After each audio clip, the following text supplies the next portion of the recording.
आतिफ चौधरी एक ऐसा डॉन के जिस पर फिल्में भी बनी, जिसने कॉलेजेस में बदमाशी का कल्चर प्रमोट किया। गरीब घराने का लड़का था। इसने अव्वलीन सतह पे दुकानदारों से भत्ते लेने शुरू कर दी। आबिद चौधरी के कत्ल के बाद वो अरशद अमीन की मुखालफत में आ जाता है और अब इन दोनों के दरमियान जंग का आगाज हो। एमओ कॉलेज का नाम हम अक्सर और बार बार सुनते हैं। No, he wasn't a student. ये तो मेरे ख्याल में 2 या 3 जमातें बमुश्किल इसने शायद स्कूल गया होगा। इसने क्रिमिनल्स का गैंग बनाया और उसका लीडर बना। जी, शाहनूर स्टूडियो से वापस आ रहा था तो साथी ने बताया ये आमिर भट्ट वगैरह एंड कंपनी साथ थे। उन्होंने कहा रीमा का घर है, रीमा के घर पे फायरिंग कर दी। अब आतिफ चौधरी की धाक इस हद तक बैठ चुकी है कि फिल्म नहीं बन सकती आतिफ चौधरी की मर्जी के बगैर। इसने डर बढ़ाया पहले अवाम में और साथ साथ अपना रेट बढ़ाता गया, मतलब भत्ता बड़े पैमाने पे लेने लग गया। कहां से मंथली लेता था? फिल्मी सितारों से, प्रोड्यूसर से, मार्केटों से, जेल रोड के ताजरों से। पुलिस को नाको चने चबवाने वाला, फिल्म स्टार्स और फिल्म साजों से भत्ता वसूल करने वाला और अपनी दहशत का डंका बजाने वाला आतिफ चौधरी लाहौर का बहुत बड़ा हकीकी डॉन और गैंगस्टर। इसकी कहानी क्या है, आगाज से अंजाम तक जानेंगे। हमारे साथ मौजूद हैं ज़हीरुद्दीन बाबर आवान साहब।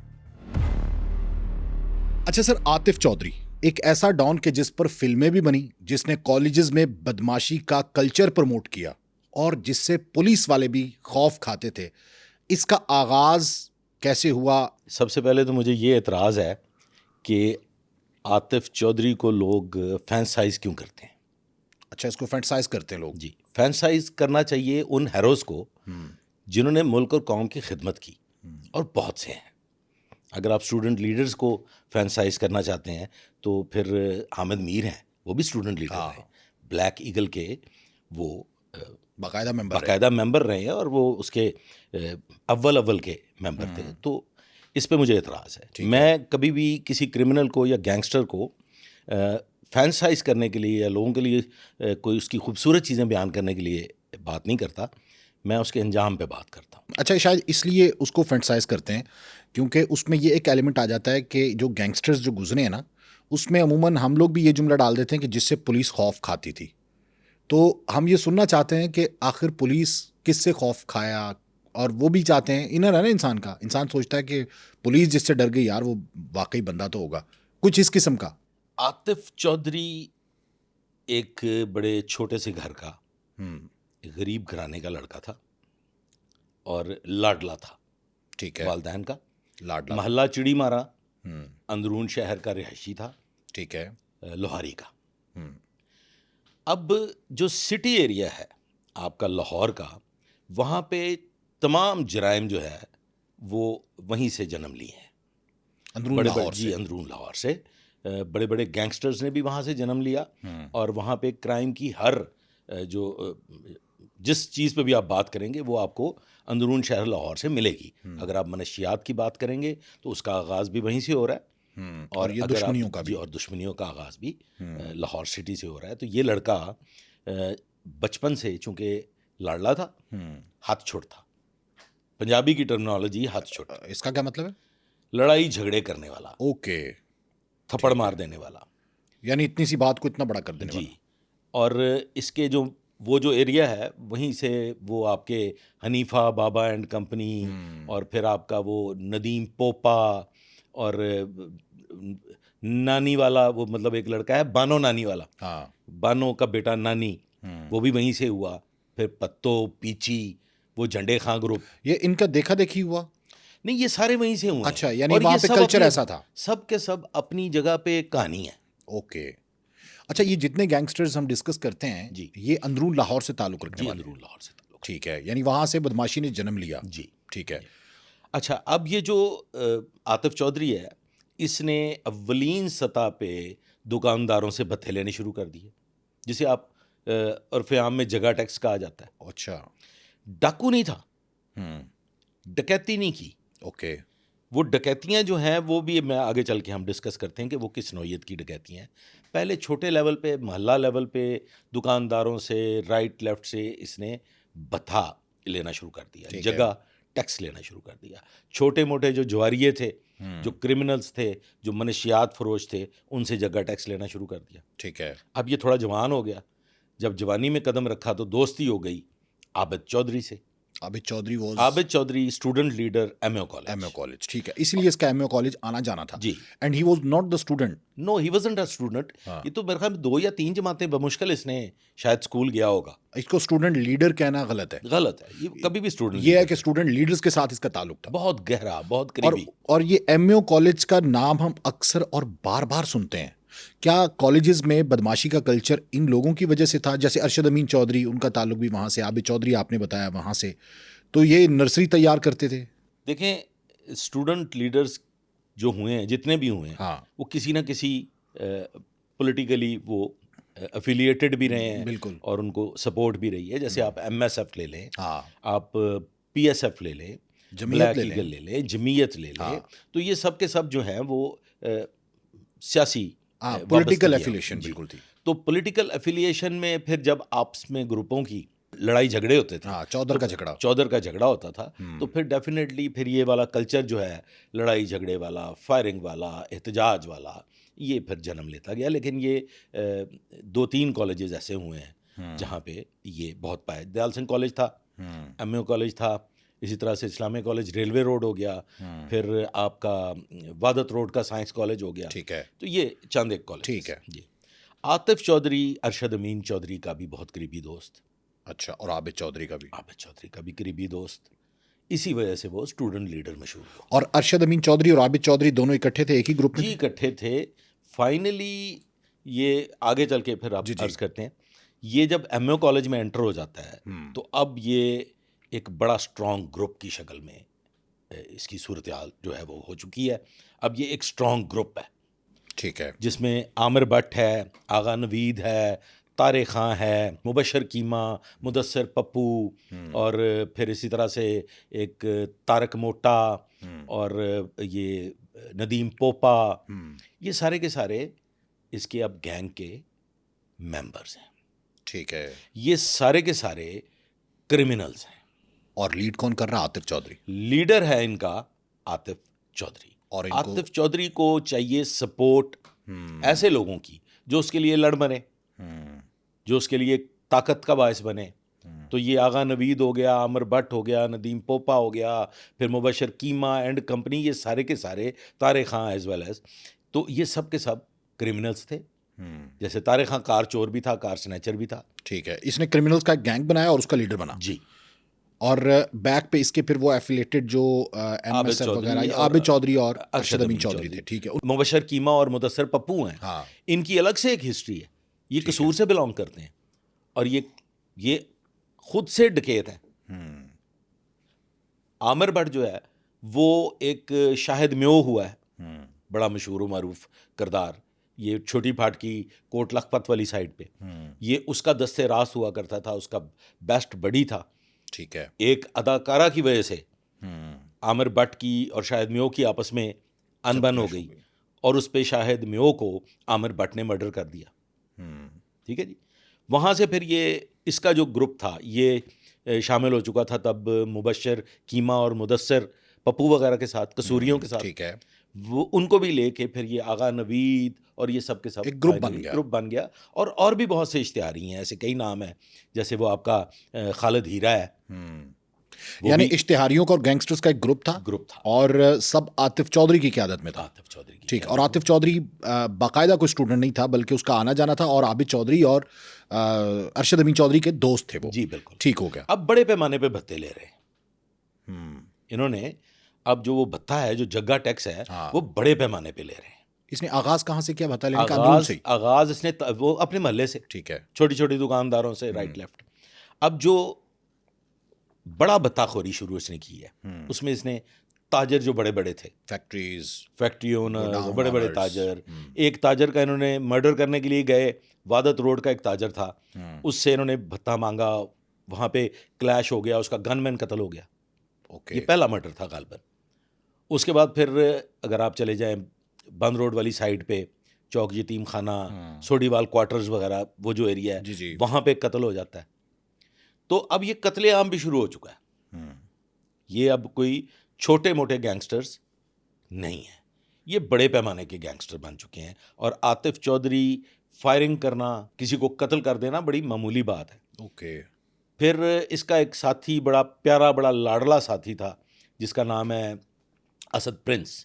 हाँ, उसका भी बड़ा नाम सुना है। असद प्रिंस की वजह से बड़ा खून खराबा हुआ और मैं ये समझता हूँ कि आतिफ चौधरी का जो अंजाम हुआ है उसकी वजह भी फिर असद प्रिंस ही बना। प्रिंस है कि उस असद प्रिंस ने शादरा में एक मर्डर कर दिया। एक स्टूडेंट लीडर था, नवाज जट गालबन उसका नाम था, वो स्टूडेंट लीडर था, उसका मर्डर हो गया, वो इसने असद प्रिंस ने कर दिया। इसी तरह से मुख्तलिफ किस्म के ये कत्ले आम की वारदातें और भत्ता अब ये हाई लेवल पे ले रहे हैं। जाहिर है इसने डर बढ़ाया पहले अवाम में, जी और बिल्कुल। साथ साथ अपना रेट बढ़ाता गया, जी, मतलब भत्ता बड़े पैमाने पे लेने लग गया। अच्छा, अब इसमें जो इम्पोर्टेंट चीज़ें हैं वो क्या हैं, एक वाकया इसमें एंटर कर दूं तो आपको अंदाज़ा जी, हो जी। जाएगा कि ये किस नौइयत के लोग थे। ये जो आमिर भट्ट है, आगा नवीद, एक आध इनके साथ और दोस्त था, ये जाते हैं माल रोड पे। वहाँ पे एक रेस्टोरेंट है, आज भी है, उसका नाम है ईट एंड सिप। वहाँ बड़े नामी ग्रामी पुलिस अफसरान का भी आना जाना, ठीक है। वो भी शामें वहाँ बैठ के स्नैक्स वगैरह और कॉफ़ी शॉफ़ी पीते थे। आमिर भट्ट वहाँ जाता है, कुछ खाता पीता है और वहाँ बिल दिए बगैर फरार हो जाता है। अच्छा, खाना वगैरह खा के जो कुछ खाना था उसके बाद बिल नहीं दिया और चला गया। तो वो जो इकबाल शाह थे उसके ओनर, वो आमिर भट्ट के अगेंस्ट थाना सिविल लाइन में एक FIR करवा देते हैं। ठीक है। और अब आमिर भट्ट कौन है? आतिफ राइट, चौधरी का। आतिफ चौधरी का। आतिफ चौधरी को बुरा लगता है कि FIR हो गई।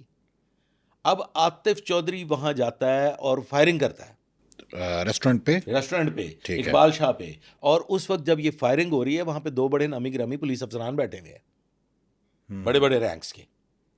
बड़ी मुश्किल से उसमें गालिबन इकबाल शाह जख्मी भी हुए हैं और वो बड़े बड़े रैंक्स के अफसर थे। बड़ी मुश्किल से उनकी ज़िंदगियां बची हैं। ये है आतिफ चौधरी। अपने दोस्तों के साथ पेश आने वाले हर वाक़ये की निस्बत आतिफ चौधरी ने दुश्मनी का बदला लिया है हर मकाम पे। मतलब दोस्तों के लिए किसी भी हद तक जा सकता था। जाता था। अब वो वक्त आ जाता है कि आबिद चौधरी जो स्टूडेंट लीडर था, हाँ, वो मर्डर हो जाता है। अब यहाँ से बड़ी दुश्मनी का आगाज हो रहा है। ठीक है। पहले अभी तक वो भत्ते ले रहा है, भत्ते ले रेस्टोरेंट्स पे फायरिंग कर रहा है, जी। भत्ते बढ़ा दिए उसने, हुजूम बढ़ा दिया भत्ते का। लेकिन अब जो दुश्मनी का आगाज होने जा रहा है वो बड़ी दुश्मनी है आबिद चौधरी के मर्डर के बाद। मर्डर के बाद वो मर्डर किसने किया था? उसका इल्ज़ाम आयद होता है अरशद अमीन चौधरी पे। ये तो इकट्ठे नहीं थे दोनों। ये देखें, जो क्रिमिनल माइंड का बंदा है ना जी, कहीं ना कहीं मफाद का टकराव हो वो जाता है। कहीं ना कहीं मफाद का टकराव हो जाता है। जैसे शाहिद में और आमिर भट्ट, हाँ। शाहिद में बहुत बड़ा नाम हुआ है, वो इटसेल्फ एक बहुत बड़ी स्टोरी है। कत्लेआम हुआ, बिल्कुल ठीक है। वो एक बाकायदा कहानी है, वो कैसे कत्ल हुआ वो अलग से डिस्कस करने वाली कहानी है। ठीक है। आमिर भट्ट ने जो शाहिद म्यो का मर्डर किया है। अब सर, आतिफ चौधरी आबिद के साथ बहुत मोहब्बत थी। आबिद चौधरी के कत्ल के बाद वो अरशद अमीन की मुखालफत में आ जाता है और अब इन दोनों के दरमियान जंग का आगाज हो जाता है। कई अटैम्प्ट्स करता है आतिफ उस पे, अरशद अमीन पे। अरशद अमीन का एक कज़न था या दोस्त था, गालिबन उसका नाम आरिफ था, वो ज़ख्मी भी हो गया एक दफ़ा। ठीक है। मतलब आतिफ चौधरी की अब अग्रेशन देख लें आप कि वो ज़ख्मी भी हो गया। आतिफ चौधरी इस कत्ले आम के बाद जब उसका तूती बोलने लगा और आतिफ चौधरी एक बहुत बड़ा डॉन, अच्छा ये मज़र तभी हुआ है, बहुत बड़ा किरदार हुआ है। इसी तरह से आपने और भी बहुत से नाम सुने होंगे। Atif Chaudhry was above all. अच्छा, यानी ये इतना खतरनाक गैंगस्टर था। आतिफ चौधरी के पित्ते में खौफ नाम की चीज़ नहीं थी। और ये शायद यही वजह है कि हमारे अंदर जो एक है, जो क्राइम की एक वो इंस्टिंक्ट कह लें उसको, हम आतिफ चौधरी को फैंटासाइज करते हैं। इसलिए इस पे फिल्में भी बनी हैं। फिल्में भी बन गई, फिल्मों के वजह एक और भी बनी। ठीक है, वो हम बाद में डिस्कस करते हैं। जब आपने फिल्म का जिक्र कर दिया तो मैं जिक्र कर दूं, फिल्म स्टार रीमा, हाँ, एक बहुत बड़ी एक्ट्रेस माशाल्लाह हैं। एवं ही शाहनूर स्टूडियो से वापस आ रहा था तो साथी ने बताया ये आमिर भट्ट वगैरह एंड कंपनी साथ थे। उन्होंने कहा रीमा का घर है, रीमा के घर पे फायरिंग कर दी आतिफ चौधरी ने। और फिर अनाउंस किया कि मैंने की है। इंपॉर्टेंट ये है कि फिल्मी सितारों को, फिल्म एक्टर्स को बताया कि ये फायरिंग मैंने की है। यहां से फिल्म स्टार से बता लेना शुरू कर दिया। यानी पहले फिल्म स्टार्स के अंदर खौफ पैदा किया रीमा के घर पर फायरिंग करके, और उसके बाद बता लेना शुरू कर दिया। अब Atif Chaudhry film producers, male film stars, female film stars उनका इस्तेमाल भी कर रहे हैं और उनसे बत्ता भी ले रहे हैं। बिल्कुल वही जैसे बॉलीवुड में होता है, बशनोई गैंग जैसे जगह बता लेती लेती है। एक वक्त वो आ जाता है बज़मी साहब कि अब आतिफ चौधरी की धाक इस हद तक बैठ चुकी है कि फिल्म नहीं बन सकती आतिफ चौधरी की मर्जी के बगैर। कास्टिंग आतिफ चौधरी कर रहा है। अच्छा, पीछे प्रोड्यूसर कोई भी हो शोबिज में, आतिफ चौधरी कास्टिंग कर रहा है। यानी लॉलीवुड जो है वो आतिफ चौधरी के इशारों पे चल रहा था कि फलां इसमें होगा तो फिल्म बनेगी, फलां नहीं होगा तो फिल्म नहीं बनेगी। और इसके साथ जितने किरदार हैं, मतलब उनमें अगर 2 किरदार ही सिर्फ डिस्कस कर लिए जाएं, आमिर भट्ट को, आमिर भट्ट ने आखिरी दर्जे का इश्क किया है एक एक्ट्रेस के साथ, फिल्म स्टार के साथ। फिल्म स्टार नहीं, अच्छा, एक्ट्रेस के साथ। ठीक है। ठीक है जी। इसी तरह से ये जो नदीम पोपा एक बहुत बड़ा करैक्टर हुआ है, हाँ, इसने भी एक एक्ट्रेस के साथ इश्क किया। तो आतिफ चौधरी भी पीछे नहीं रहा होगा। आतिफ चौधरी वॉज, आप उसे क्या कह सकते हैं, प्ले बॉय। आतिफ चौधरी ने ऑल दो शादी एक की, वो भी कुछ इसी नौयत की शादी थी जिसमें से गालिबन आतिफ चौधरी का एक बेटा भी है, वो भी इसी नौयत की शादी थी। लेकिन आतिफ चौधरी इस तरह का आशिक मिजाज, इश्क के पंगे में नहीं पड़ा वो। इश्क के पंगे में नहीं पड़ा। और ये जो आमिर भट्ट है, आमिर भट्ट के इश्क की वजह से तो ये गैंग पकड़ा भी जाने लगा था। अच्छा जी। इस पे जो एक्ट्रेस आमिर भट्ट की माशूका थी, उस पे पुलिस ने वर्किंग शुरू कर दी थी। राना मुनीर हुए हैं, एक डीएसपी रिटायर हुए हैं, उनको पता चल गया कि आमिर भट्ट और आतिफ चौधरी का यहाँ बड़ा आना जाना है और इसकी गिरफ्तारी के लिए वो कोशां थे। तो उन्होंने उस एक्ट्रेस से रब्ता कायम कर लिया। वो एक्ट्रेस जो थी वो इतनी खौफजदा थी इनसे कि उसने इलाका गैर में जाके बता दिया कि जी मुझसे फलां फलां पुलिस ऑफिसर है, वो रब्ता कायम किए तो हुए टफ टाइम दिया उस पुलिस ऑफिसर को। सर वही मैं अर्ज करने लगा हूँ, वो उस वक्त एसएचओ सांदा थे। ठीक है। और गालिबन आतिफ चौधरी के लिए ही उन्हें एसएचओ सांदा लगाया गया था। टारगेट दिया ये गया था कि वाकयात आतिफ आगे चौधरी। ठीक है। डिस्कस होते जाएंगे। आतिफ चौधरी ने फ़ोन किया उस पुलिस अफसर को। आतिफ चौधरी का एक डायलॉग था, फ़ोन करके ना वो कहता होता था, मोहब्बत जी, मोहब्बत तुसी चंगी नहीं कर रहे। वो जो राना मुनीर है ना, उसकी आतिफ चौधरी से एक मुलाकात भी हो चुकी है। वो जब एसएचओ लोहारी थे तो Atif was in jail at that time. ये गिरफ्तार होके जेल में था। वो आतिफ चौधरी से जेल में मुलाकात करने के लिए गए नदीम पोपे की अरेस्ट के लिए। अच्छा। तमाम दिन सख्त गर्मियां थीं। आतिफ चौधरी का वहाँ पे कहते ना मदर तब्बी का बड़ा जनाब जेल में शशका था। आतिफ चौधरी का इस हद तक असर रसूख था जेल में कि उसको ये पता था कि पुलिस आई हुई है और मुझसे मिलना चाहती है। अच्छा, इतने मुखबर और इतना निज़ाम जी, था। वो वहाँ सारे ये राना मुनीर एंड कंपनी ये सब वहाँ सख्त चिलचिलाती हुई धूप में, बड़ा उस वक्त ऐसा कोई मुनासिब इंतज़ाम भी नहीं था, खुले मैदान हुआ करते थे, वो वहाँ मौजूद थे। आतिफ चौधरी ने पैगाम भिजवाया कि जी आ जाओ मुलाकात के लिए। राना मुनीर ने फिर आतिफ चौधरी से मुलाकात की जेल में। आतिफ चौधरी ने वहाँ पे ग्लव्स कहा राना मुनीर को कि मुझे ये पता चल गया कि आपको नदीम पोपा चाहिए, जितनी गर्मी में आप सुबह से खड़े हैं शदीद। अच्छा, इंतजार करवाया वहाँ पे आतिफ चौधरी ने। तो मैंने ये सोचा कि मैं आपसे मिल लूँ ताकि हमारे मामला तय पा जाए। नदीम पोपा हम पेश कर देंगे, नदीम पोपा आपके पेश कर दिया जाएगा, थोड़ा इंतज़ार कर लें। जब तक अरशद अमीन चौधरी को मैं मार नहीं लेता उस वक्त तक नदीम पोपा मैं पेश नहीं करूँ, नहीं पेश करूँगा, ना वो गिरफ्तारी देगा। और ये मेरा वादा रहा कि अरशद अमीन को हमने मारना है, उससे बदला लेना है, वो बदला लेके आपको नदीम पोपा पेश कर देंगे। आतिफ चौधरी जेल के अंदर खड़ा है जी, जेल के अंदर है जी। एसएचओ और पुलिस उससे मिलने के लिए जेल में गए, वो इंतजार करवा रहा है। गर्मी में पुलिस खड़ी हुई है और उसके बाद जिसको गिरफ्तार करने के लिए गए हैं कि उसको गिरफ्तार करवा दें नदीम पोपा को, वो कह रहा है कि नहीं, हमने अरशद अमीन चौधरी को पहले कत्ल करना है फिर गिरफ्तारी देंगे। फिर गिरफ्तारी देंगे। अब सर ये जो असद प्रिंस है ना सर, हाँ, असद प्रिंस बहुत खूबसूरत था। यहाँ पे हम असद प्रिंस पे आ जाते हैं, चूंकि असद प्रिंस की वजह इसका से थोड़ा ही जिक्र करेंगे क्योंकि हमने इस पे अलग एपिसोड करना है। सर इस पे अलग एपिसोड बन नहीं सकता। ओके, ठीक असद है। प्रिंस का आगाज और अंजाम आतिफ चौधरी की से relate कहानी ही है। में जम हो चुका ठीक है। अभी अरशद अमीन चौधरी को कत्ल करना चाह रहा है आतिफ। आतिफ हालांकि आतिफ तो उसका पुराना दोस्त था आबिद चौधरी के बाद। आबिद चौधरी वाज लव, मोहब्बत जी जो था ना उसका, हाँ, वो आबिद का था। आबिद तो चौधरी। अरशद अमीन चौधरी था आबिद के कत्ल के पीछे, जी, अरशद अमीन चौधरी। इसलिए वो मारना चाहता था आतिफ चौधरी उसे। यस। और दरमियान में एंट्री हो जाती है असद प्रिंस की। असद प्रिंस अब इसका गैंग मेंबर है ना, वो ठीक है। इसका गैंग जाहिर मेंबर है, है सारे और गैंगस्टर इसका बड़ा लाडला गैंग मेंबर है। ये ज़हन नशीन आतिफ कर चौधरी लीजिए। का। आतिफ चौधरी का जेल में मुलाकात हुई ठीक थी। है।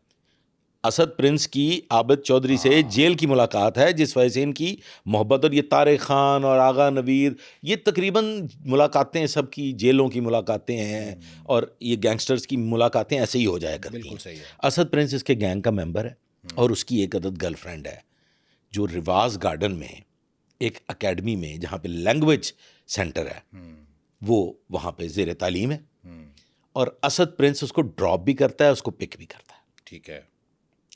उसके जो प्रोफेसर थे, प्रोफेसर मंसूर, उनको स्टूडेंट्स बताते हैं कि जनाब, वो भाई होते हैं ना सारे स्टूडेंट्स जो हैं, वो हाँ, भाई होते हैं ना। उन्होंने कहा जी वो हमारी मतलब बहन है, और वो सर ये तो बड़ी ज्यादती हो रही है कि बाहर का बंदा ड्रॉप कर रहा है। बाहर का बंदा आ रहा है और वो ड्रॉप कर रहा है। वो नहीं जानते थे ये असद प्रिंस है। वो नहीं जानते कि ये कौन शख्सियत है। ठीक है। असद प्रिंस को रोका जाता है। असद प्रिंस वहां पे कर देता है फायरिंग। अच्छा, पिस्टल साथ था उसके। वो सारा वेपन तो ना हो, जैसे लिखारी के पास कलम ज़रूरी है, इस तरह से इन गैंगस्टर्स के पास वेपन का होना लाजुम व मलजूम है। ठीक है। वो फायरिंग कर देता वहाँ पे। फायरिंग करता है, उससे एक लड़का जो है वो बड़ा बुरी तरह से ज़ख्मी हो जाता है। वो भी ही वॉज अ स्टूडेंट। यहाँ से एक नई कहानी का आगाज़ होता है आतिफ चौधरी की ज़िंदगी का। अब ये जो प्रोफेसर मंसूर हैं, उस लड़के के ज़ख्मी होने के बाद फाइनली सुलह हो जाती है। ठीक है। किससे? असद प्रिंस से, प्रेशराइज करके या वॉट एवर जो भी था। लेकिन उस सुलह के एवज 1.25 लाख रुपया उस लड़के के अहले खाना को पे किया जाता है। सुलह ऐसे मुफ्त में नहीं होती, पे करते हैं।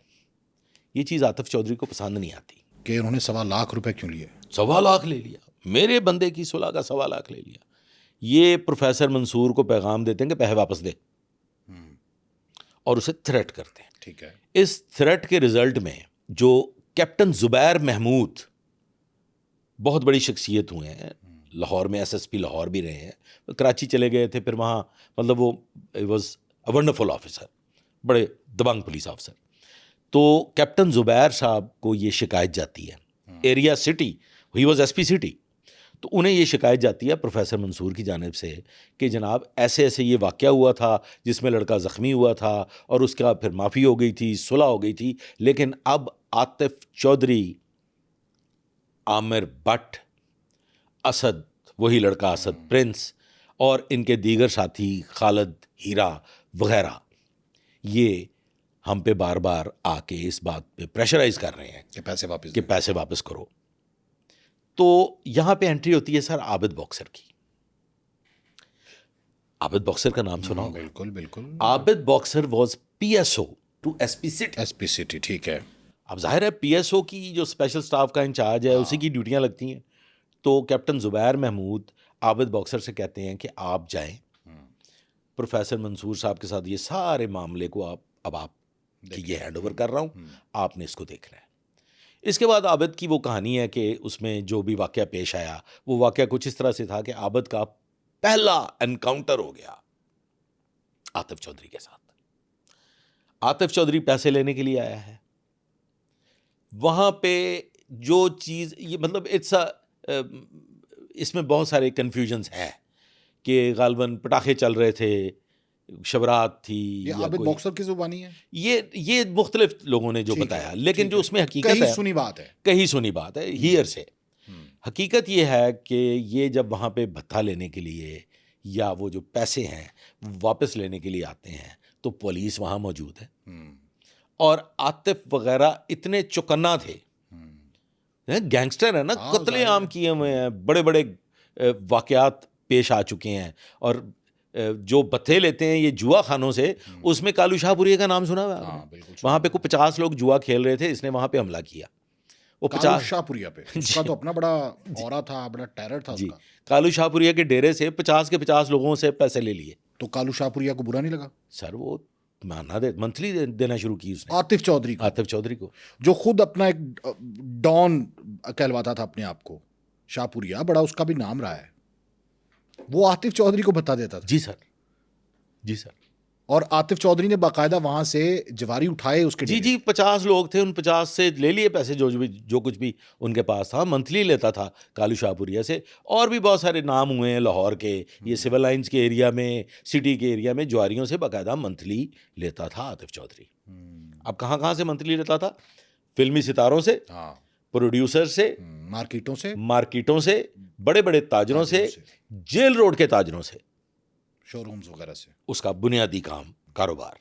और ये जो उसके गैंगस्टर साथी हैं, ये कारें भी स्नैच कर रहे हैं, ये डकैतियां भी कर रहे हैं, शॉप रॉबरीज भी कर रहे हैं, सब कुछ कर रहे हैं। और वो किसके खाते में जा रहा है? आतिफ चौधरी के खाते में। आतिफ चौधरी का क्या क्राइम है? कत्लेआम और जगह टैक्स, जो उसका जाती क्राइम है। बाकी उसके दोस्तों के क्राइम्स, वो सब, ये नदीम पोपा हो गया, आमिर भट्ट हो गए, ये सब के सब, ये डाकू भी हैं, ये कार चोर भी हैं, ये कार स्नैचर भी हैं, ये सब कुछ ही करते हैं। अच्छा, आतिफ चौधरी चुकन्ना था कि पुलिस को इन्फॉर्म किया इन्होंने? नहीं, वो चुकन्ना वैसे ही था।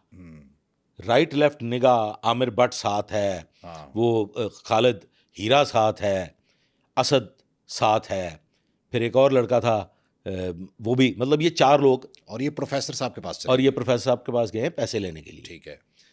वहां पे सर आतिफ की जानिब से शक पड़ने पे एक दीवार की ओट में खड़े पुलिस अफसर, वो गालबन कांस्टेबल था या हेड कांस्टेबल था, अलमदार, वहीं उसके करीब ही आबिद बॉक्सर ने भी एक ऑब्जर्वर पोस्ट लगाई हुई थी।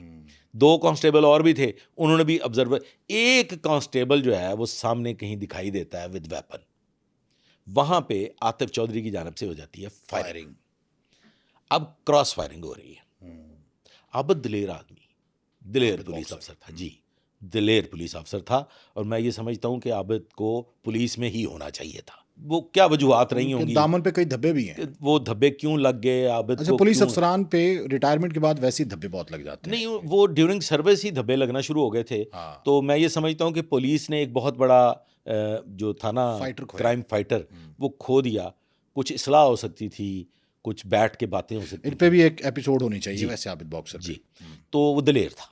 अब क्रॉस फायरिंग हो रही है और बड़ी शदीद क्रॉस फायरिंग हो रही है। लकीली ये यहाँ पे ये लकीली है, पुलिस ने पकड़ के या साथियों की गोलियों वाला मामला नहीं है। ये लकीली चूंकि वो दीवारों की ओट में थे, वो बच जाते हैं। वहाँ पे आतिफ भी जख्मी होता है मामूली, वहाँ पे असद प्रिंस मौके पे हलाक हो जाता है, और जो खालिद हीरा है वो भी जख्मी हो जाता है। तो कामयाबी तो मिल गई पुलिस को, असद प्रिंस मारा गया। जी, असद प्रिंस मारा गया, जिसका मेन ये झगड़ा था सारा। खालिद हीरा अरेस्ट हो गया शदीद जख्मी होने के बाद। आतिफ भाग गया। आतिफ जो है वो निकल गया, वो कसूर, ठीक है, चूंकि आमिर भट्ट उसके साथ था, वो अपने कीमा एंड कंपनी, बिल्कुल सही है, वहां तक चला गया। रास्ते में 2-3 मकामात पे उसने गाड़ियां भी स्नैच की।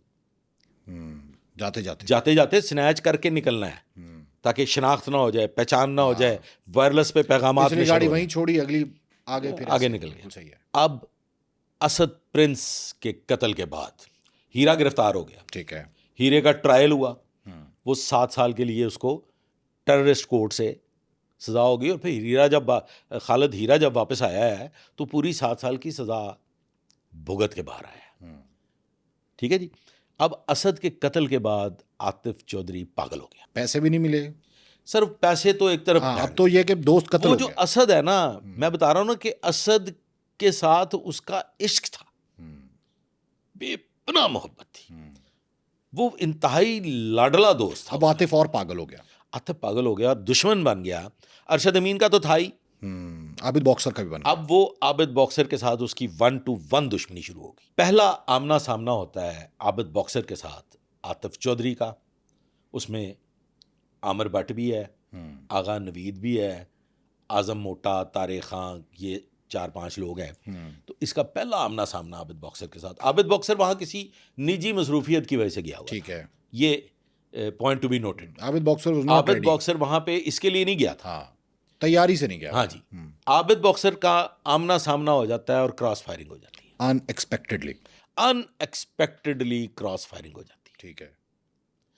उसमें लकीली या पुलिस की आप कह लीजिए इसमें लक है या आतिफ की लक है, आतिफ बच जाता है। एक शख्स गालबन वो पठान है, उसका पठान का नाम क्या है, पठान एक लड़का है, वो जख्मी हो जाता है इसमें। ये पंजाब असम्बली के साथ ड्यूटी फ्री शॉप, वहाँ पे ये सारी फायरिंग हो रही है, मॉल रोड के साथ बैक साइड पे। और तब ड्यूटी फ्री शॉप ऐसे खामोश नहीं हुआ करती थी, रश होता था सर, वहाँ पे सैकड़ों की तादाद में लोगों का आना जाना था और ख़रीदो फरोख्त होती। ठीक है। लकीली आबिद बॉक्सर को नुकसान नहीं होता क्योंकि वो तैयार नहीं था, ना वो वहाँ पे किसी एनकाउंटर के लिए गया था, ना आतिफ चौधरी की गिरफ्तारी के लिए तो गया। आतिफ चौधरी रैकी कर रहा होगा। आतिफ चौधरी रैकी नहीं कर रहा था, आतिफ चौधरी की नजरें चार हो गई इत्तफाकन आबिद बॉक्सर के साथ, तो जान का दुश्मन तो वो था ही। अब सर वहाँ पे ये निकलता है, चेरिंग क्रॉस से होता हुआ, मॉल रोड से होता हुआ, नहर पे भी अब जो 2-3 इसमें आ रहा है मुख्तलिफ नौइयत की। मेरी रिसर्च ये कहती है कि ये निकल गया। ठीक है। एक और जो हियर से है वो ये है कि आबिद ने इसका पीछा किया। अब ये दो मुतजाद हैं। ठीक है। आबिद की इस असना में आतिफ चौधरी से कमोबेश 3 मरतबा आमना सामना हुआ है। एक जो बड़ा आमना सामना हुआ है वो हुआ है फिर फाइनली जेल रोड पे।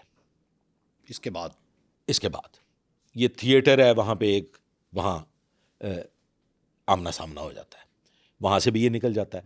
गर्ज के आतिफ चौधरी हर बार लकीली निकल गया, बच जाता है हर बार, बच जाता है। एक मकाम पे शायद आतिफ चौधरी जख्मी भी हो जाता है, लेकिन ये भी हियर से है, नॉट कन्फर्म्ड। मेरी रिसर्च में जो मैं जानता हूं, ऑल्दो मैं इन पे वर्किंग नहीं कर रहा था एट दैट टाइम, मेरी पोस्टिंग थी रायवंड वाली साइड पे, गॉट इट, रायवंड सदर। लेकिन सारे वाकयात सामने से गुजर रहे थे। सामने से क्यों गुजर रहे थे कि जो राना मुनीर है ना जी इसमें करदार, एक Rana Munir is my best buddy. और वो इस पे काम कर रहा है। जब ये ड्यूटी फ्री शॉप वाला वाकया होता है तो राना मुनीर वॉज SHO किला गुजर सिंह।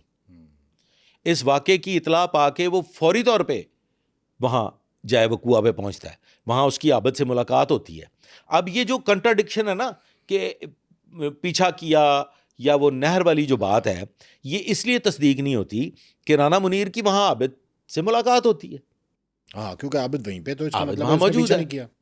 जी सर, इसमें एक और स्टोरी भी है, वो भी मैं अर्ज कर दूं ताकि हमारे जो व्यूअर्स हैं उनके आज अजहान जो हैं वो बिल्कुल क्लियर हो जाए। बिल्कुल सही। एक और स्टोरी ये है जो कि आबिद के बकौल है कि जी दोबारा भी इसने मुझे धमकी दी थी कि मैं ड्यूटी फ्री शॉप आ रहा हूँ और तुम ड्यूटी फ्री शॉप पे रहना, जो कि मैं तस्दीक नहीं हो सकी, क्योंकि अगर ऐसा होता तो फिर तैयारी तो फिर राना मुनीर को पता होता। तैयारी से जाते ना, फिर उसका फिर राना मुनीर को पता होता, क्योंकि आतिफ चौधरी पे राना मुनीर काम कर रहे थे। ठीक, क्लियर। ये जो वक्त है ये है फिर इसकी आतिफ चौधरी की फरारी का वक्त। अब आतिफ चौधरी के पीछे पड़ चुकी है पूरी लाहौर पुलिस। उसकी वजह यह है कि आतिफ चौधरी ने पहला बदला ले लिया पुलिस से, वहीं जहां असद प्रिंस का एनकाउंटर हुआ था, मैं इसे कत्ल नहीं कहता, एनकाउंटर हुआ था, वहां हमलावर हुआ आतिफ चौधरी। जब ये वाकया पेश आया था तो पुलिस ने प्रोफेसर मंसूर की हिफाजत के लिए कांस्टेबल्स तैनात किए थे कि ज़ाहिर आतिफ दोबारा आएगा। यहाँ पे पुलिस की नेग्लिजेंस में अर्ज किए देता हूँ, सितम ज़रीफ़ी कि इतना सेंसिटिव पॉइंट है तो लाइन ऑफिसर साहब जो पुलिस लाइन से वहाँ नफरी भिजवाते हैं फॉर प्रोटेक्शन सिक्योरिटी, वो जो कांस्टेबल, वो उसकी कुछ ही अरसा पहले इकलौता भाई था 7 बहनों का जो वहाँ ड्यूटी करने गया था और नई नई शादी हुई थी उसकी। उसको बताया नहीं कि तुम्हें जो जिस ड्यूटी पे भिजवा रहे हैं वो ड्यूटी क्या है, वहाँ पे क्या खतरात हैं, किस तरह से तुमने चौकन्ना रहना है। वो लड़का वहाँ मौजूद था, आतिफ हमलावर हुआ और इसने हमारे उस कांस्टेबल को शहीद कर दिया। अब सर ये वो वक्त है जब आतिफ चौधरी एक इतना नटोरियस करैक्टर बन चुका है पूरे शहर के लिए, पूरी लाहौर पुलिस के लिए, कि एसएसपी थे गालिबन चोई तनवीर साहब थे तब एसएसपी लाहौर, या हाजी हबीबर रहमान साहब थे, बहरकैफ ये येट टू बी कंफर्म्ड, शायद हाँ लेटर स्टेज पे हाजी हबीबर रहमान साहब वॉज एसएसपी लाहौर, जब राना मुनीर की वहाँ पोस्टिंग की गई। ये जो वाक़या पेश आता है जिसमें कांस्टेबल शहीद हो जाता है, इसके बाद राना मुनीर को while posted at SHO Samanabad से ट्रांसफ़र कर दिया जाता है एसएचओ सांदा ट्रांसफ़र करने की 3 वजूहात हैं। नंबर 1, स्टूडियो है वहाँ पे, शाहनूर स्टूडियो नहीं, सांदा में जुआ बहुत हो रहा था, ठीक है, बहुत से गैंगस्टर्स सांदा के इलाका में थे, ओके, और अबव ऑल वहाँ पे हमारा एक जवान शहीद हो गया था, तो स्पेशल टास्क दे दिया गया राना मुनीर को कि अब आपने आतिफ चौधरी को अरेस्ट करना है। वो जो एक्ट्रेस वाला वाक़या पेश आया, मैंने पहले अर्ज़ किया था कि राब्ता कायम किया राना मुनीर ने उससे, वो बतौर एसएचओ सांदा किया, वो उसी टास्क के पेश नज़र किया कि आतिफ का करीबी दोस्त आमिर भट्ट अपनी गर्लफ्रेंड से मिलने के लिए आता है। मिलती जा रही स्टोरी, मिलती जा रही कहानी, आपस में जुड़ रही है, हाँ, कड़ियाँ मिल रही। अब सर इस मकाम पे लाहौर पुलिस के लिए ये एक चैलेंज बन गया है और इस पे काम शुरू कर देते हैं लाहौर पुलिस के बड़े मजे हुए पुलिस अफसरान, जिसमें आपके मरहूम हुए हैं हमारे एक ऑफिसर उमर विरक साहब के साथ वो रहे बड़ी मुद्दत, उनको टास्क मिल गया CIA को। इस तरह से राना मुनीर ऑलरेडी इस पे काम कर रहे थे, तो अख्तर पहलवान मरहूम अल्लाह पाक उन्हें गरी के रहमत करे, वो पोस्टेड थे SHO लोहारी, उनकी पूरी की पूरी टीम, ठीक है, और सबका एक ही टारगेट था कि टारगेट है आतिफ चौधरी जी। उस टीम में आज के कमर अब्बास DSP हैं गुलबर्ग, आज DSP हैं मुजाहिद जट सरा, शहीद हो गए ताहिर इकराम, और एक और DSP हैं मुजाहिद बॉक्सर। ये सारी की सारी टीम है, और उधर राना मुनीर की टीम है। ये सब के सब एक करैक्टर को ट्रेस कर रहे हैं जिसका नाम है Atif Chaudhry and his team. मतलब पूरी लाहौर पुलिस ही आतिफ चौधरी के पीछे थी। और आतिफ चौधरी चला गया है इलाका गैर। अच्छा, इलाका गैर चला गया जी। आतिफ चौधरी इलाका गैर चला जाता है, तो आतिफ चौधरी अब इलाका गैर से बैठ के जगह टैक्स वसूल कर रहा है। लाहौर की एक मारूफ वो जो करैक्टर है आंटी, जो अल्लामा इकबाल टाउन से बिलोंग करती थी, जिसका बेटा बना हुआ था आतिफ चौधरी, जिसका आतिफ चौधरी बेटा बना हुआ, और वो भी मनुष्यात का धंधा करती थी और ब्रोथल हाउस चलाती थी। ओके जी। आतिफ चौधरी को वो यहाँ से वहाँ, अच्छा, आतिफ चौधरी के इमा पे एक आंटी भत्ता वसूल करती रही और आतिफ चौधरी को इलाका गैर में पहुंचाती रही, और वो वहाँ पे लड़कियां भी पहुंचाती रही। यहाँ से पूरे के पूरी कॉन्वॉय लड़कियों की वहाँ पे जाया करती थी। और वहाँ कौन कौन थे? आमिर भट्ट, आगा नवीद, आतिफ चौधरी, मुबशर कीमा, मुदस्सर पप्पू, तारक मोटा, ये सब के सब हैं वहाँ। और वहाँ पे फिर मजबूत हो गए, ये इस हद तक पोजीशन स्ट्रांग हो गई कि अब आतिफ चौधरी के पास पूरे राइट लेफ्ट जितने भी पंजाब के और इधर उधर जो इश्तिहारी मुजरमान हैं वो राब्ते में आ गए। राब्ते में नहीं आ गए सर, पनाह ले रहे हैं इसके पास, आतिफ चौधरी के पास पनाह ले रहे हैं, जिसने खुद इलाका गैर में जाके पनाह ली थी। इलाका गैर तब जैसे आप दुबई चले जाते हैं ना जी, मलेशिया भाग जाते हैं, तब वो हुआ करता था एरिया जहाँ पे पनाह लेते थे जाके। ये वजीरिस्तान वगैरह या नहीं, वजीरिस्तान नहीं, ये इधर ही अपना KPK वाली साइड जी, KPK वाली साइड पे, KP के साथ बहुत एरिया। वो एक नाम भी बड़ा मशहूर है उसका इलाका गैर का। लंडी कोतल की बात कर रहे हैं? नहीं, लंडी कोतल की बात नहीं करा, हमने पिछले एपिसोड में भी जिक्र किया था किसी में, कि वहाँ पे लोग जाके पनाह ले लेते हैं, जहाँ पे तीफी बट की मुलाकात। अच्छा, तीफी बट की मुलाकात तो हुई एहसन थी। शाह जहाँ पे जी गया जी जी था। जी जी जी उसका उग्गी उग्गी की बात कर रहे हैं, लेकिन इन्होंने उग्गी में पनाह नहीं ली ठीक थी। है, इसी टाइप का कोई इलाका था। इसी मतलब केपी का हाँ, इलाका है, पंजाब से बाहर। पंजाब से बाहर, वहां पे ये पनाह ले लेते हैं, पूरा इनका वहां डेरा कायम हो जाता है। और अब उरूज पे है आतिफ, वहां जाके भी उसका उरूज खत्म नहीं हुआ। क्योंकि पूरा गैंग ही वहाँ पे साथ ले गया जी, था। मीनवाइल आतिफ को गिरफ्तार करने के लिए, इसके गैंग को गिरफ्तार करने के लिए ये सारी टीमें दिन रात लगी हुई हैं। और इनको शायद ये इतलात मिलती थी कि शायद आतिफ आता भी है, और वो आता भी था। अल्लामा इकबाल टाउन का पूरा एरिया कवर है, पुलिस की नाकाबंदियां हैं, पुलिस पेट्रोलिंग कर रही है, इंफॉर्मेशन नेटवर्क स्ट्रॉन्गेस्ट लेवल पे काम कर रहा है, राना मुनीर की टीम अलग काम कर रही है। मतलब ये सब कमर अब्बास वगैरह सब के सब जो हैं वो काम कर रहे हैं अब आतिफ चौधरी और उसके गैंग को अरेस्ट करने के लिए। ठीक है। मीनवाइल इल्म में आता है कि इनका जो एक गैंग मेंबर है नदीम पोपा, वो लाहौर में सांदा के इलाके में एक जगह पे उसने कोई कमरा शमरा लिया हुआ है, वहां पे भी पुलिस रेड करती है।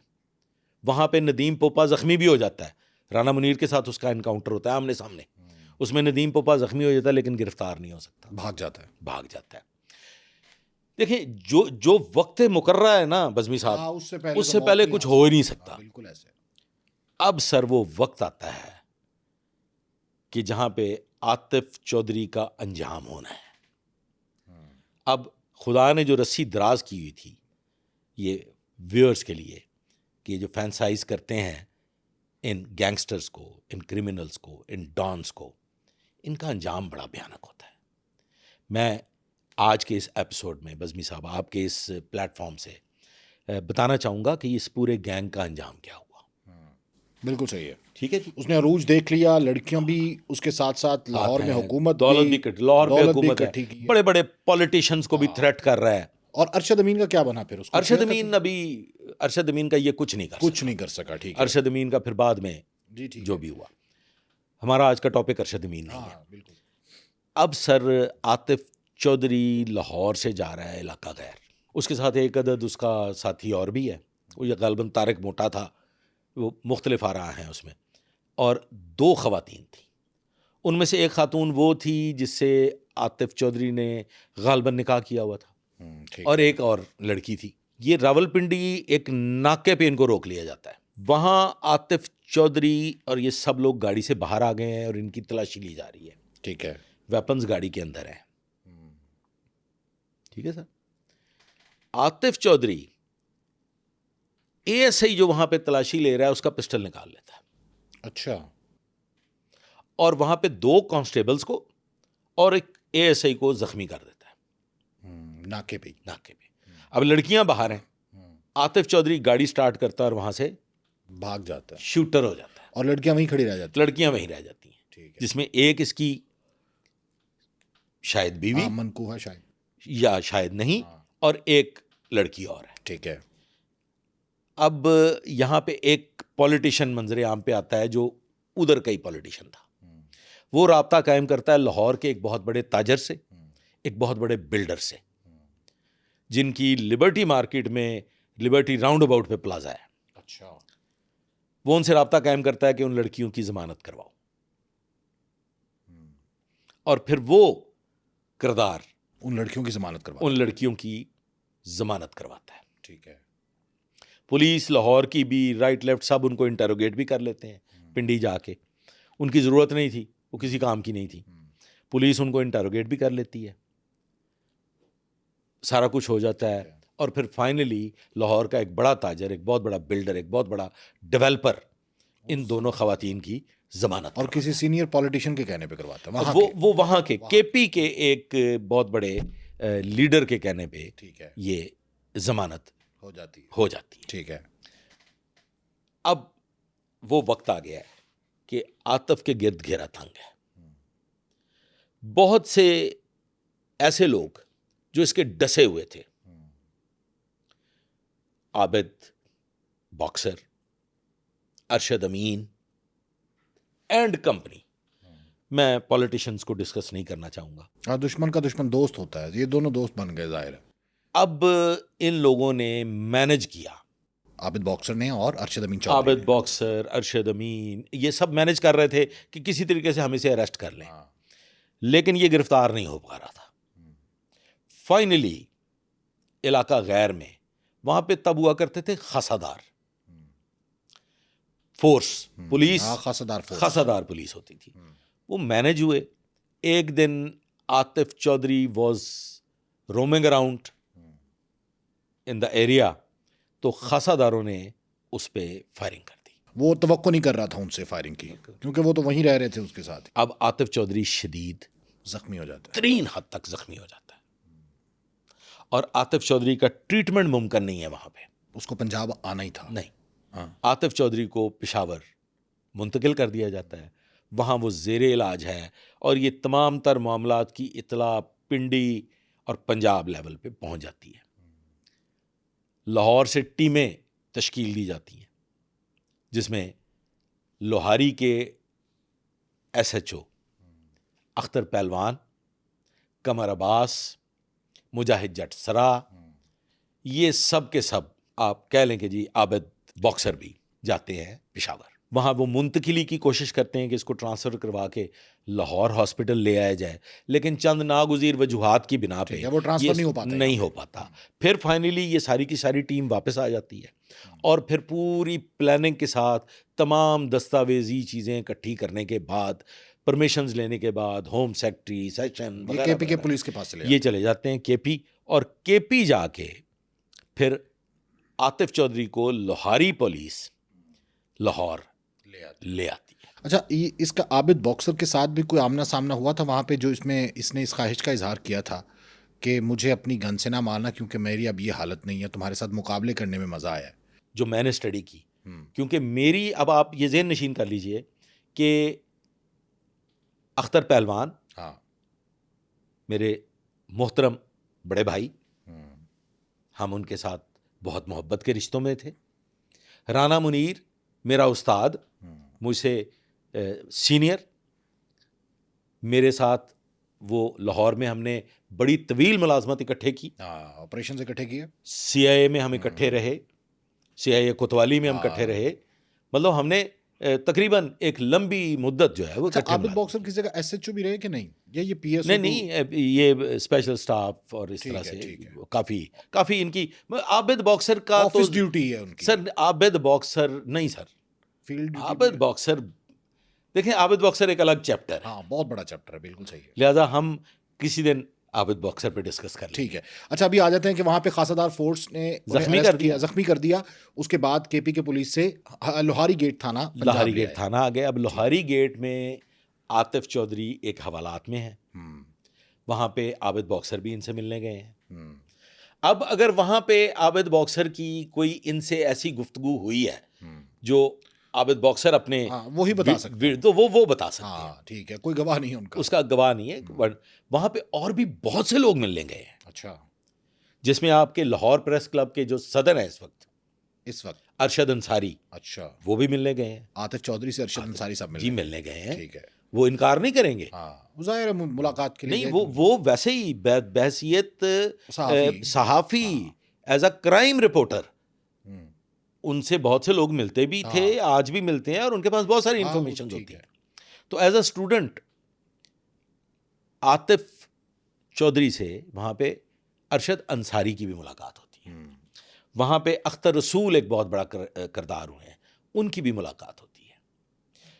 फिर सांदा से राना मुनीर, जो उस वक्त इंस्पेक्टर थे, वो भी उससे मुलाकात के लिए जाते हैं। और इसी तरह से एक दो और आज बरसरे इक़्तिदार शख्सियात में से भी एक शख्सियत उनसे मुलाकात के लिए जाते, जो मेरे क्लास फेलो रहे गवर्नमेंट कॉलेज लाहौर में, वो भी मुलाकात के लिए। ख्वाजा साद रफ़ी की बात करें, मेरे मुंह से ना कहलवाएं, हो सके ख्वाजा साहब नाराज ही ना हो जाए, बड़ा प्यार करते हैं। ठीक है। अच्छा, वो भी मुलाकात के लिए गए बिकॉज ऑफ MSF, किसी क्रिमिनल वास्ते से सपोर्ट नहीं कर रहे थे वो, ठीक है, वो MSF के एक दोस्त की हैसियत से मुलाकात के लिए गए, और चंद एक चीज़ों की तस्दीक के लिए गए, जो अफवाहें थी उनकी तस्दीक के लिए गए, वो भी वहाँ गए। ठीक है।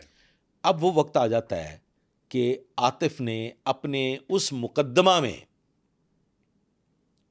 शिफ्ट होना है थाना सांदा, जो हमारा पुलिस कांस्टेबल, हमारी फैमिली का रुकन। और पुलिस कहते हैं उसको माफ नहीं करती किसी को वर्दी पे गोली चलाए। ये सर ये तो पूरी दुनिया में कानून है। ये कानून है। देखें जी, आपका फैमिली मेंबर अगर कोई शहीद कर दे या कत्ल कर दे तो फिर ये वैसे एग्रेशन ज्यादा आ जाती है इसमें, इस बात पे। जी सर आ जाती है, आ जाती और अगर वर्दी वाला कोई कर दे तो है। सर ये अलग से चैप्टर है। ठीक है। अब सर आतिफ को एक यहाँ पे छोटा सा वाकया है, वो अर्ज कर दूं।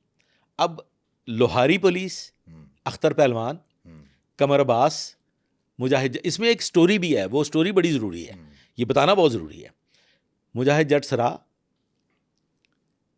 ताहिर इकराम और एक और मुजाहिद बॉक्सर हैं, ये ज़िला कचहरी लाहौर में मौजूद हैं, जहां आतिफ को पेश करके थाना सांदा के राना मुनीर इंस्पेक्टर ने रिमांड लेना है। हाँ बिल्कुल ठीक है सर, बिल्कुल सही। वो जगह है जी जहां पे आतिफ की भी तस्वीर अखबारी रिपोर्टर्स ने बनाई और वो अखबार में छपी, और वहां पे ये जो पुलिस ऑफिसर्स हैं जिसमें कमर अब्बास और ये सारे हैं, इनकी भी एक तस्वीर अखबार में छपी।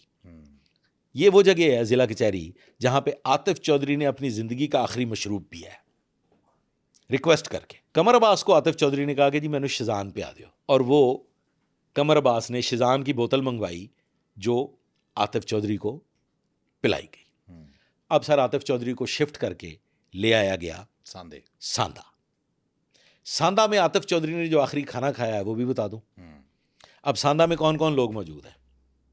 सांदा में कमर अब्बास मौजूद है, सांदा में मुजाहिद जट सरा जो आजकल DSP हैं, ये मौजूद हैं, अख्तर पहलवान मौजूद हैं, वहाँ पे राना मुनीर हैं, और एक और हैं जो राना मुनीर के साथ ASI थे वो मौजूद हैं। ये सब लोग जो ये सांदा में मौजूद है, और आतिफ चौधरी भी आतिफ चौधरी की रिक्वेस्ट पे खान बाबा की दाल मंगवाई जाती है। हाँ बहुत मशहूर। ठीक है। आतिफ चौधरी की रिक्वेस्ट पे वो जो खीरे के साथ एक तर होती है ना लंबी सी, वो सैलड में, वो मंगवाई जाती है। तो द लास्ट मील खान बाबा का खाना, और वो जो तर स्पेशली आतिफ चौधरी ने मंगवाई थी, ये उसका लास्ट खाना है।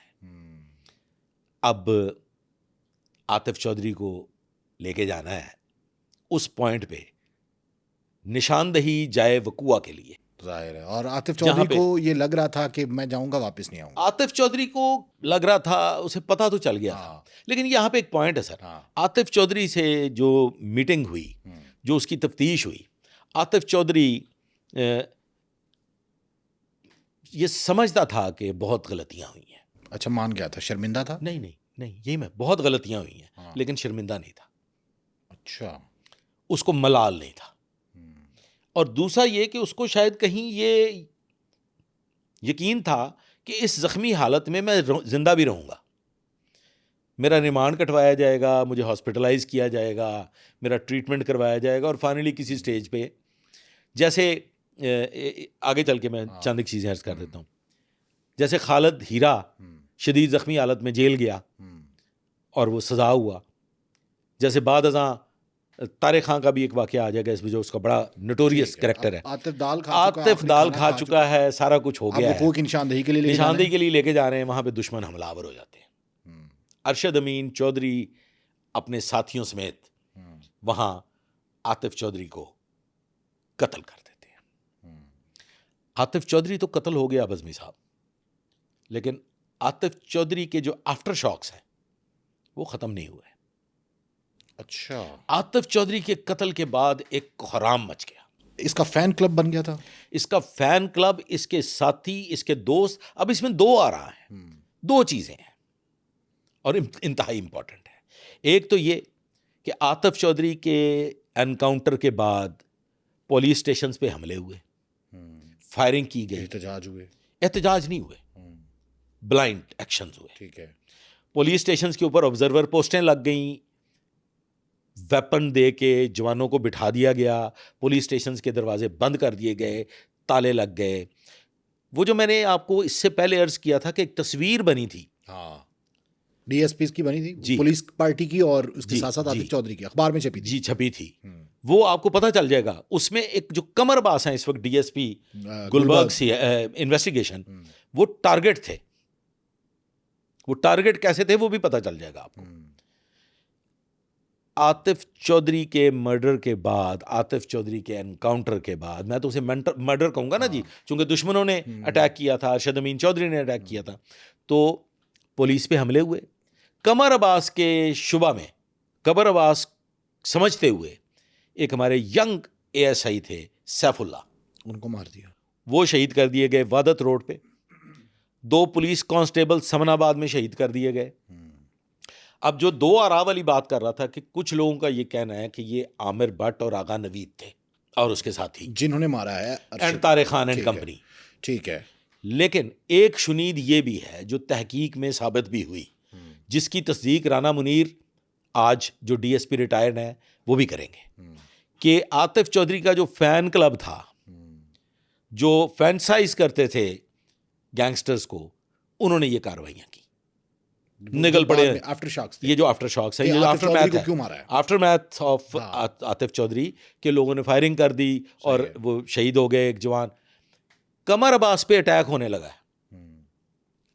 आमिर भट्ट, आगा नवीद एंड अदर्स, ये कमर अब्बास को टारगेट किए हुए हैं और अब कमर अब्बास का थड़ा लगा हुआ है। इसका बाद में बाकायदा पैगाम दिया गया, बताया गया कि हमने आपको नहीं मारा। ये जा रहे हैं, मुजाहिद जट सरा का घर है उधर यतीम खाना वाली साइड पे, अगर आप जाएं तो वहाँ पे इनका घर है। ये वहाँ जा रहे थे अपनी गाड़ी में, पीली टैक्सी थी गालबन मेहरान, जिसको इन्होंने कलर चेंज किया हुआ था, या FX थी सुजुकी, उसका कलर इन्होंने चेंज किया हुआ था, ग्रीन कलर किया हुआ था, उसमें ये जा रहे थे। आमिर भट्ट वगैरह कमर अब्बास को शहीद करने लगे थे। गाड़ी चला रहा था मुजाहिद जट सरा। मुजाहिद जट सरा वो किरदार है जिन्होंने दयाल सिंह कॉलेज में अपनी स्टूडेंट यूनियन बनाई हुई थी। ठीक है, ये सब बदमाशों के अगेंस्ट, ये जितनी भी बदमाश स्टूडेंट तंजीमें थीं, ये मुजाहिद जट सरा से डरते थे, सब के सब, इंक्लूडिंग आतिफ चौधरी। अब क्या वजह थी, मुजाहिद जट सरा का क्या करैक्टर था, क्या कि प्रेशर ये था, क्या इंप्रेशन था, क्या था, ये उनसे सब के सब जो स्टूडेंट लीडर थे ये डरते थे। ठीक है, मुजाहिद जट सरा की मौजूदगी की वजह से, चूंकि वो गाड़ी चला रहे थे, कमर अब्बास पे अटैक नहीं हुआ। Got it sir? ठीक है। अब ये जो इनका बाकी का गैंग है, जिसमें आमिर भट्ट है, जिसमें आगा नवीद है, जिसमें तारिक खान है, जिसमें नदीम पोपा है, जिसमें मुबशर कीमा है और मुदस्सर पप्पू, आजम मोटा, ये सब के सब अब कहाँ हैं? उसके नदीम पोपे के अलावा बाकी सब के सब हैं इलाका गैर में। अब सर इलाका गैर से आगा नवीद, आजम मोटा और आमिर भट्ट ये आते हैं इस्लामाबाद। एक बहुत बड़े किरदार हुए हैं चौधरी इलियास फैसलाबाद के, जिन्हें इलियास चौटिया के नाम से भी जाना जाता है। उनका वहाँ पे एक क्वार्टर था, एक अपार्टमेंट था, फ्लैट था, ये सब वहाँ मौजूद थे। ठीक है। अब इसमें दो आ रहा है। कुछ लोगों का ये मानना है कि आगा नवीद को भी आमिर भट्ट ने मार दिया था। अच्छा। लेकिन जो हकीकत है, जो दुरुस्त हालात हैं, उसमें तो ये भी कहा गया कि शायद आमिर भट्ट ने ही इंफॉर्मेशन भी दी थी, मुखबरी भी आमिर भट्ट की थी। ठीक है। लेकिन इस पे मुख्तलिफ आ रहा है। मुसद्दका बात यह है कि इस्लामाबाद पुलिस को इंफॉर्मेशन मिली कि ये नोटोरियस गैंग, अब वो इंफॉर्मेशन किसने दी आप समझ गए होंगे, ये इलियास साहब के फ्लैट पे रुके हुए थे। वहाँ पे इस्लामाबाद पुलिस ने छापा मारा, रेड किया। उस रेड में, उस एनकाउंटर में आगा नवीद की गर्दन में फायर लगा। आगा नवीद वहीं मौके पे एनकाउंटर में हलाक हो गया। आमिर भट्ट और ताहिर या तारक मोटा जो थे, ये वहां से फरार हो गए। ठीक है। उस फ्लैट से पुलिस को वहां से वो वाली क्लैशनकोव्स मिली जिसके आगे एनर्गा ग्रेनेड लगता है। अच्छा। एक ग्रेनेड है जो मैंने जब बम डिस्पोजल, बम रिकॉनेसेंस रिसालपुर PF के साथ कोर्स किया था, तो तब मुझे ये पता चला था कि ये जो राइफल होती है, इसके आगे एक डिवाइस के साथ फिट होता है, उसे एनर्गा ग्रेनेड कहते हैं। तो ये ग्रेनेड उस पर फिट होता था। ये राइफल्स मिली, ग्रेनेड्स मिले।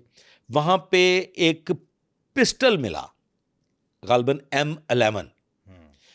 उस पिस्टल के मुतल्लिक ये मशहूर है कि वो आमिर भट्ट ने जब उसको शाहिद म्यो को कत्ल किया था हाँ, दुमोरिया पुल के पास लाहौर, तो वो शाहिद म्यो का पिस्टल था जो आमिर भट्ट ले गया था, वो आमिर भट्ट के पास था, ठीक है। वो पिस्टल भी वही रह जाता है। ठीक है।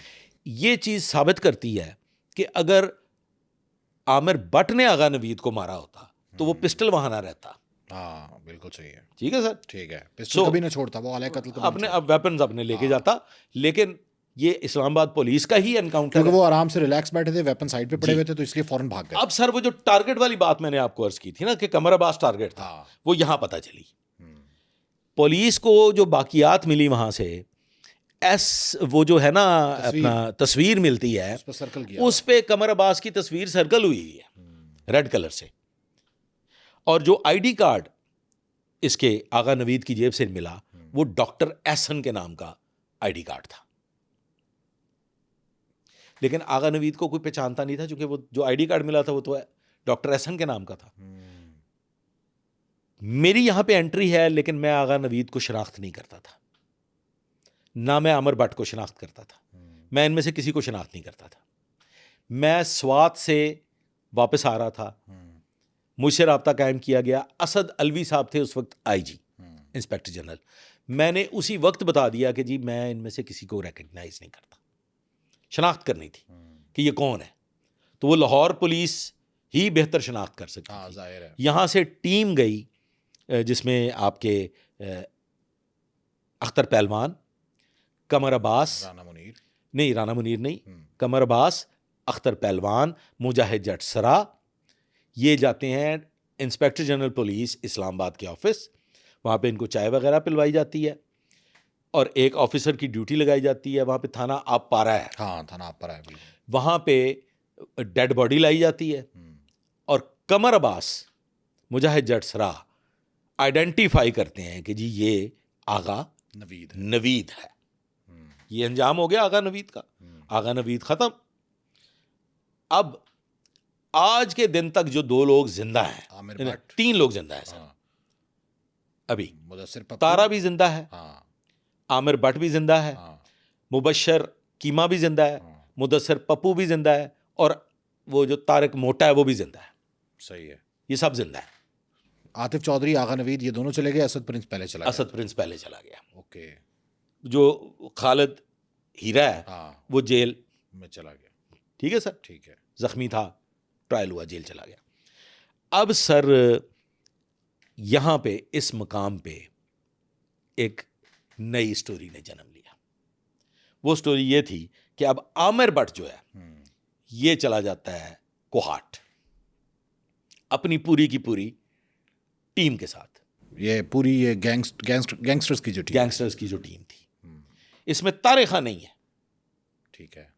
तारिक खान उर्फ तारिक खान ये नहीं है। ये नहीं है। तारिक खान पनाह लेता है फैसलाबाद और वो इलियास चौधरी इलियास साहब के पास। चौधरी इलियास साहब कहते हैं ना भाई बहुत हो गई, मैं नहीं। वो उसको फैसलाबाद पुलिस के हैंडओवर कर देते हैं।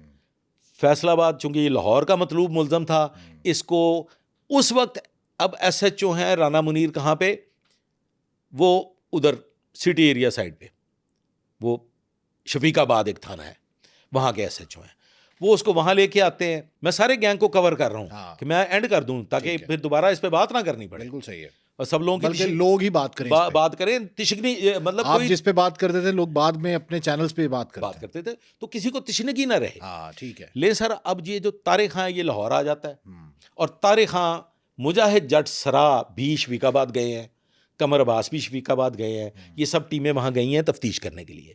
तो तारिक खां कहता है जी कि मैनू मारिया जे ना, हाँ, ठीक है, मैं तुहानू सारे फड़ा देंगा, बड़े बड़े गैंग सारे मैं तुहानू फड़ा देंगा।